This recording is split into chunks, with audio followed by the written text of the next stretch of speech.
السلام علیکم. ہمارے سامنے پہ نعت کے لیرکس موجود ہیں اور ہم یہاں پر دیکھیں گے کہ ہم نے جو الفاظ ہیں نعت کی ہم نے ادا کیسے کرنے ہیں، کس لفظ کو کیسے پڑھنا ہے، اور کچھ الفاظ کے معنی، کچھ اشعار کے ہم تشریح بھی دیکھیں گے کہ ان اشعار کا مطلب کیا ہے.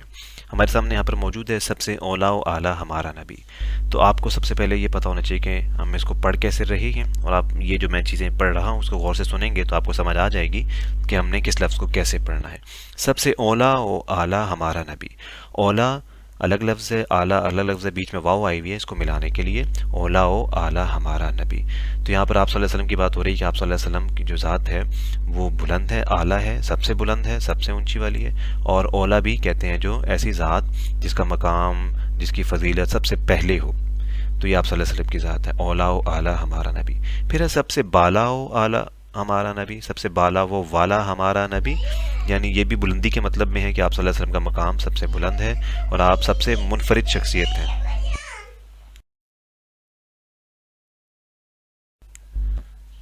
سب سے بالا و والا ہمارا نبی، بالا و والا ہمارا نبی. آگے ہے اپنے مولا کا پیارا ہمارا نبی. یعنی اپنے مولا کا پیارا ہمارا نبی، آپ صلی اللہ علیہ وسلم اپنے مولا یعنی اللہ رب العزت کے بھی پیارے ہیں. اور دونوں عالم کا دولہا ہمارا نبی، یعنی جو دونوں عالم ہیں، دونوں دنیا ہیں، یہ دنیا ہو گئی، یہ اگلی دنیا ہو گئی قیامت کے بعد والی. تو ہر جگہ آپ صلی اللہ علیہ وسلم دولہا ہیں، یعنی آپ صلی اللہ علیہ وسلم پہ عزت ہے، آپ کا مقام ہے جو اللہ رب العزت نے آپ کو عطا فرمایا. پھر آگے بجھ گئیں جس کے آگے سبھی مشعلیں. یعنی آپ صلی اللہ علیہ وسلم جب آئے تو بہت ساری تعلیمات لے کر آئے، اور آپ صلی اللہ علیہ وسلم پہلے بہت ساری تعلیمات چیزیں موجود تھیں لوگوں کی، لیکن آپ صلی اللہ علیہ وسلم جب آئے تعلیمات لے کر آئے اللہ تعالیٰ کی، پھر کیا ہوا؟ بجھ گئیں جس کے آگے سبھی مشعلیں، سب روشنیاں جس کے آگے بجھ گئیں. شمع وہ لے کر آیا ہمارا نبی، یعنی آپ صلی اللہ علیہ وسلم وہ مشعل، وہ روشنی لے کر آئے، وہ تعلیمات لے کر آئے جس کی آ جانے سے بقیہ تمام تعلیمات، بقیہ تمام چیزیں جو جہالت کے دور کی تھیں، ظلم و ستم کی تھیں، ہر قسم کی تھیں، وہ ختم ہو گئیں. اور پھر آپ صلی اللہ علیہ وسلم کی تعلیمات، آپ صلی اللہ علیہ وسلم کی روشنیاں، نور ہر طرف پھیل گیا. خلق سے اولیاء، اولیاء سے رسول، اور رسولوں سے اعلیٰ ہمارا نبی. یہاں پہ شاعر کہہ رہے ہیں کہ جو عام انسان ہوتے ہیں ان کو مخلوق کہتے ہیں، خلق کہتے ہیں، خلق. اور خلق میں جو تھوڑے اونچے لوگ ہوتے ہیں جن کو ہم عزت دیتے ہیں، جو بڑے، جن کو ہم اچھا سمجھتے ہیں، وہ ہیں اولیاء. اور پھر اولیاء سے بھی جو اونچے لوگ ہوتے ہیں وہ ہیں رسول، رسول کی جمع رسول. اور رسولوں سے بھی جو اونچے ہوتے ہیں وہ شاعر کہہ رہے ہیں کہ سب رسول تمام اولیاء سے اونچے ہیں، اولیاء تمام عام لوگوں سے، مخلوق سے اونچے ہیں، لیکن آپ صلی اللہ علیہ وسلم وہ ہیں جو تمام رسولوں سے بھی اعلیٰ ہیں، تمام رسولوں سے بھی اونچے ہیں. یہ ہمارے نبی صلی اللہ علیہ وسلم ہیں.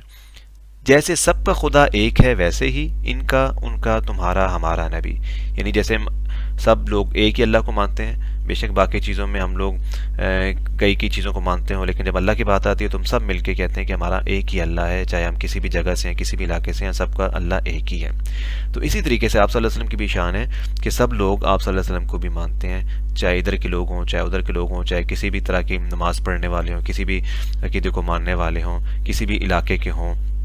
کسی بھی زبان کے ہوں، وہ سب آپ صلی اللہ علیہ وسلم کو مانتے ہیں. جیسے ہم ایک اللہ کو مانتے ہیں، اس طریقے سے تمام لوگ ہم آپ صلی اللہ علیہ وسلم کو بھی مانتے ہیں. کیا خبر کتنے تارے کھلے چھپ گئے، پر نہ ڈوبے نہ ڈوبا ہمارا نبی.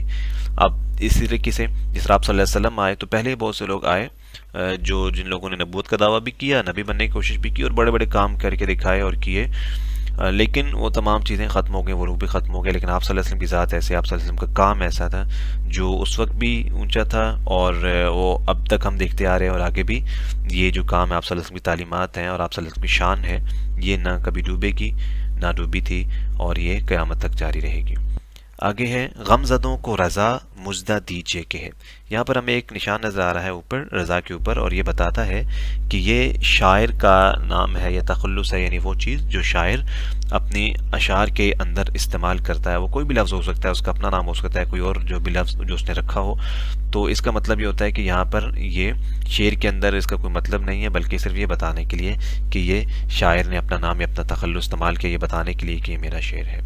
تو غم زدوں کو، یعنی جو غم زدہ لوگ ہیں، جو تکلیف میں مبتلا لوگ ہیں، ان کو مژدہ دیجیے.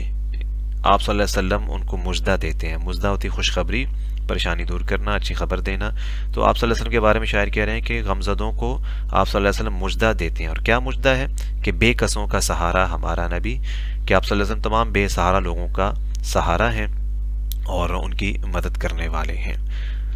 یہ ہے نعت، اور اس میں جو زیادہ ہمیں غور و فکر کرنے کی ضرورت ہے وہ پہلے شعر پہ ہے کہ سب سے اولا و اعلیٰ ہمارا نبی، یہ صحیح طریقے سے ادا کرنا چاہیے. پھر ہے سب سے بالا و والا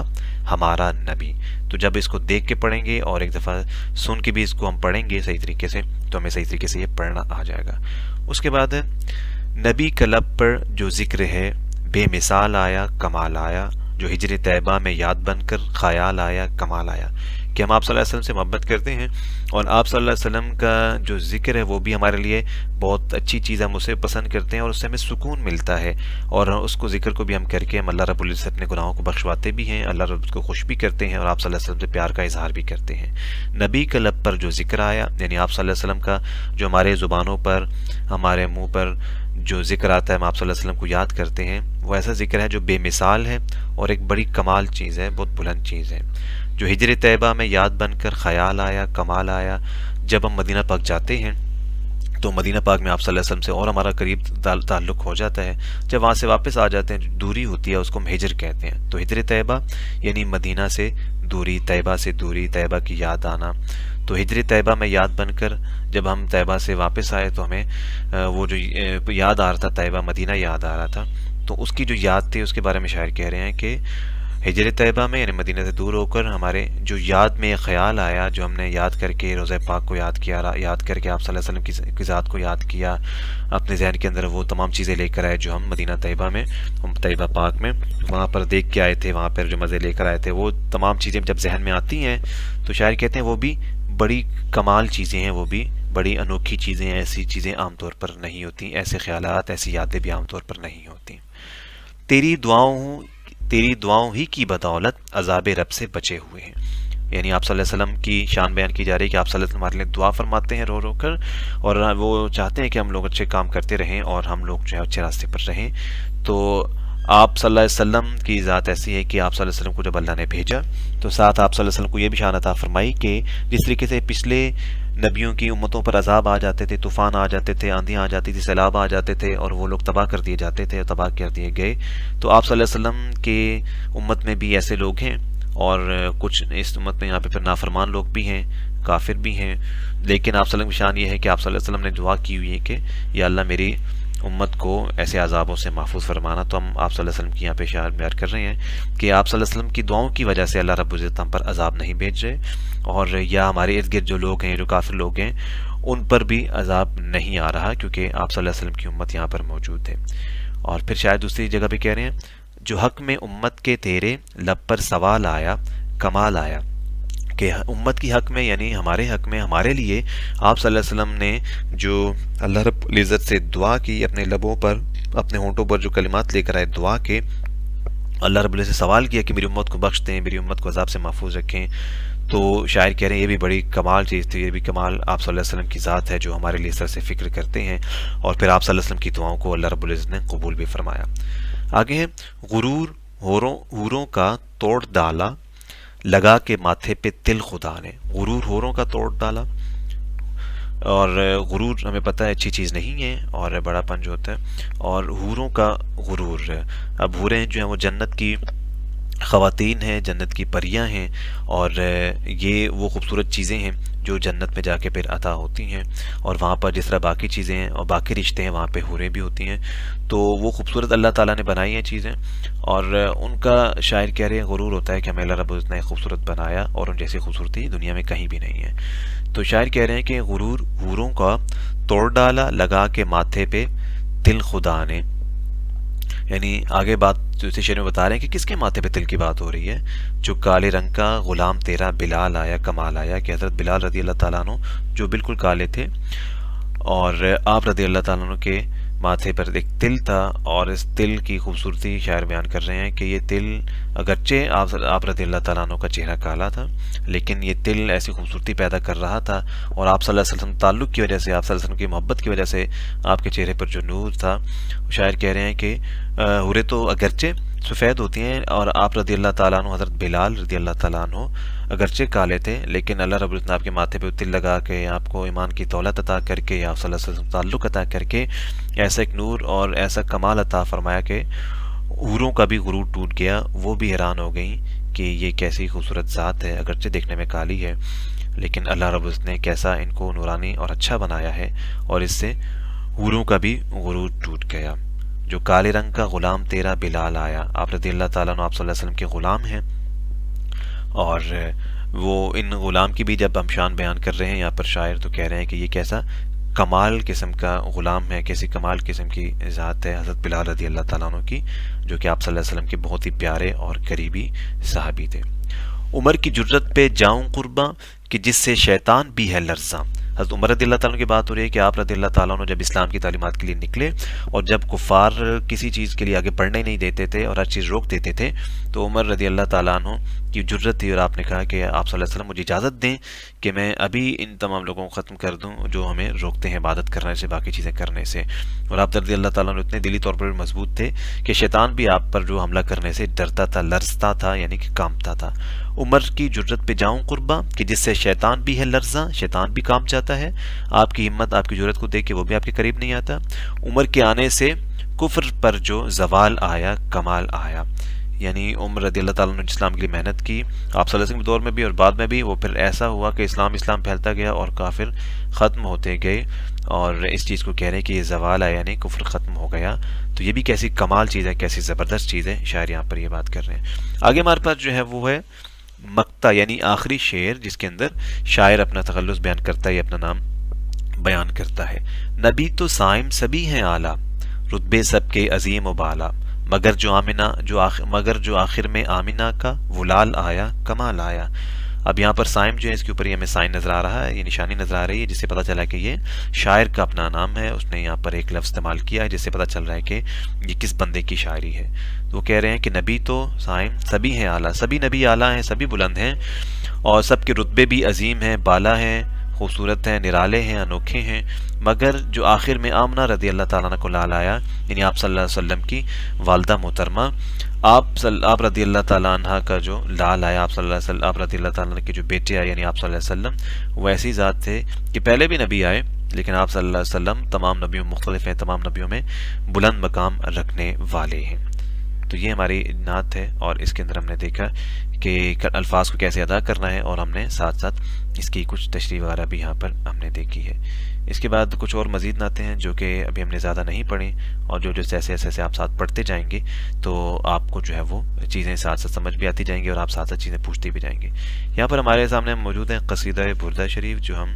پڑھتے ہیں اور بہت زیادہ میں آتا بھی ہے، اور یہ عربی میں ہے۔ یہاں پر ہم اس کو دیکھیں کہ ان کی الفاظ کی ادائیگی کیسے کرنی ہے۔ مولا یا صلی وسلم دائما ابدا، مولا یا اے ہمارے مولا، صلی وسلم درود بھیج، سلامتی بھیج، دائماً ہمیشہ، ابداً ہمیشہ، علی حبیبی کا اپنے حبیب مکرم پر، خیر الخلقی جو تمام مخلوق میں بہترین ہے، کلہمی تمام کی تمام مخلوق میں جو بہترین آپ کی مخلوق ہیں، تخلیق ہیں اللہ تعالیٰ، ان پر درود بھی بھیج، سلام بھی بھیج۔ تو اس سے پتہ چلا کہ ہم قصیدہ بردہ شریف پڑھتے ہیں، ایک درود و سلام ہے، اور آپ صلی اللہ علیہ وسلم کی نعت بھی ہے، تو اس طریقے سے اس کے الفاظ ہم نے ادا کرنے ہیں۔ آگے محمد سید الکونین والثقلین والفریقین من عرب ومن عجم، کہ محمد صلی اللہ علیہ وسلم وہ ذات ہیں جو سید ہیں۔ اب یہاں پر ہم اس کو سید پڑھیں گے، سید الکونین، یعنی کہ آپ سردار ہیں کونین کے، دونوں جہانوں کے، اس دنیا کے بھی، اگلے دنیا میں ہم دیکھیں گے قیامت کے دن، قیامت کے بعد، کہ آپ صلی اللہ علیہ وسلم، وہاں بھی آپ صلی اللہ علیہ وسلم کو بلند مقام دیا جائے گا، اور آپ تمام لوگوں کے سردار ہوں گے، اور ان کی مدد کر رہے ہوں گے، اور ان کے فیصلے اللہ رب العزت پھر آپ کے ہاتھ میں تھما دیں گے۔ تو محمد سید الکونین والثقلین کے تمام جہانوں کے آپ سردار ہیں، والفریقین من عرب ومن عجم، اور جو آپ کے اس دنیا میں جو آپ کا ایک مقام ہے وہ بھی بتا دیا گیا کہ فریقین من عرب ومن عجم، اور جو دنیا میں جب آپ صلی اللہ علیہ وسلم پیدا ہوئے تھے عرب میں پیدا ہوئے، اور عرب سے باہر جو لوگ ہوتے ہیں ان کو اجمی کہتے ہیں، عرب میں پیدا ہونے والے کو یا عرب میں جو لوگ ہیں ان کو عربی، اور باہر والوں کو اجمی کہتے ہیں۔ تو ان دونوں یہ جو گروہ ہیں، یہ جو تقسیم ہے، کہ اگر ایک طرف عرب کو دیکھا جائے جہاں آپ صلی اللہ علیہ وسلم پیدا ہوئے، اور اس سے باہر جتنی بھی دنیا ہے، چاہے وہ یورپ ہے، چاہے ایشیا ہے، کوئی بھی جگہ ہے، ہم لوگ ہیں، ہم اجمی ہیں، تو یہ دونوں قسم کے علاقے ہیں، ان تمام علاقوں کے بھی آپ صلی اللہ علیہ وسلم سردار ہیں۔ والفریقین من عرب ومن عجم۔ آگے ہے هو الحبیب الذی ترجا شفاعته لکل ہول من الاحوال مقتحم، هو الحبیب، وہ حبیب ہیں، وہ پیارے ہیں، الذی ترجا شفاعته، جن سے ہم امید کرتے ہیں کہ ہماری شفاعت کریں گے، قیامت کے دن ہمارے گناہوں کو بخشوا دیں گے۔ لِكُلِّ حَوْلٍ مِّنَ الْأَحْوَالِ مُقْتَحِمِ، تمام قسم کے جو ہمارے غم ہوں گے، پریشانیاں ہوں گے اس موقع پر قیامت کے دن میں،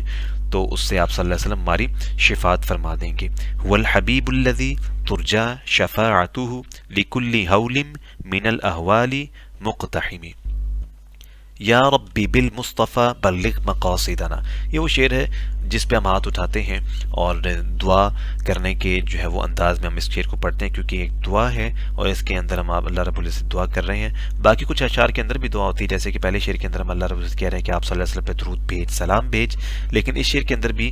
دعائیہ بات ہو رہی ہے جو کہ ہم دیکھتے ہیں. یا ربی بالمصطفیٰ بلغ مقاصدنا وغفر لنا ما مضى یا واسع الکرم. یا رب، اے رب، بالمصطفیٰ، مصطفیٰ صلی اللہ علیہ وسلم کے صدقے میں، بلغ مقاصدنا، ہمارے جتنے مقاصد ہیں، ہماری جتنی دعائیں ہیں ان کو پورا فرما، ان کو قبول فرما.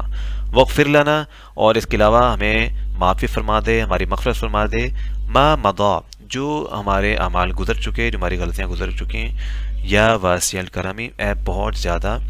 وسیع کرم کرنے والے، فضل کرنے والے، تو ہمیں معاف فرما. یا ربی بالمصطفیٰ بلغ مقاصدنا واغفر لنا ما مضى یا واسع الکرم. تو یہ قصیدہ بردہ شریف ہے، اور یہ وہ کچھ چیزیں ہیں جو میں نے آپ کے سامنے پیش کرنی تھیں تاکہ آپ کو ان کی ادائیگی بھی آ جائے اور آپ صحیح طریقے سے اس کو ادا کریں گے. اور اس کو سمجھنے کا سب سے آسان طریقہ یہ ہے کہ آپ آرام سے اس ویڈیو کو پلے کریں گے. ویڈیو کو پلے کر کے آپ اس کو آرام سے کانوں میں ڈالتے جائیں گے، سنتے جائیں گے، تو خود بخود چیزیں آپ کو سمجھ آ جائیں گی. اس میں بہت زیادہ آپ کو محنت کرنے کی ضرورت نہیں ہے، نہ ہی کچھ لکھنے کی ضرورت ہے، نہ ہی کچھ یاد کرنے کی ضرورت ہے. صرف آپ نے اس ویڈیو کو سننا ہے، ایک دفعہ نہیں دوسری دفعہ سن لیں، آدھی آدھی کر کے سن لیں، تو آپ کو تمام چیزیں صحیح طور پر سمجھ آ جائیں گی. اور اگر پھر بھی نہیں آتی تو آپ کلاس میں یا گروپ کے اندر ان تمام چیزوں کے بارے میں پوچھ سکتے ہیں. بہت شکریہ.